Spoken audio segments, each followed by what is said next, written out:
Danmarks første muslimsk fødte migrantpræst Massoud Fouruzandeh fortæller i en ny bog, hvordan hans missionssucces endte med at presse ham ud af folkekirken. Den historie tager vi fat på i aftenens nyheder her på TV2 Fyn. Velkommen.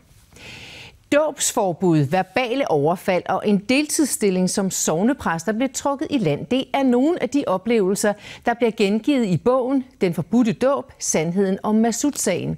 Bogen udkommer på mandag, og det er historien om en tidligere muslims indtræden i den danske folkekirke med store håb og forventninger, men som endte med skuffelse og frustration. Det har været et hæsblæsende forløb for Massoud Fouruzandeh. Både mine rettigheder, men også min integritet er kommet under spørgsmålstegn. Et 3-årigt forløb fra 2011 til 2014 resulterede i mere end 150 konvertitters dåb hos migrantpræsten.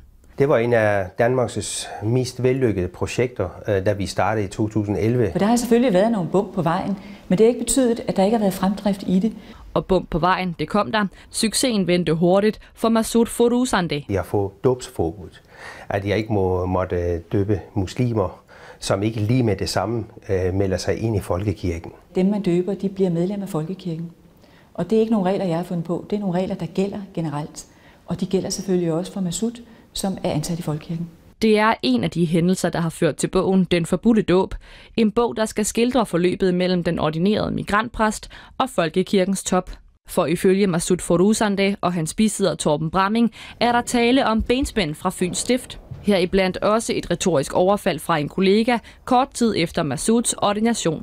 Der var så desværre den kedelige episode, hvor han kalder mig det grimme ord, som jeg ikke vil sige her i fjernsynet.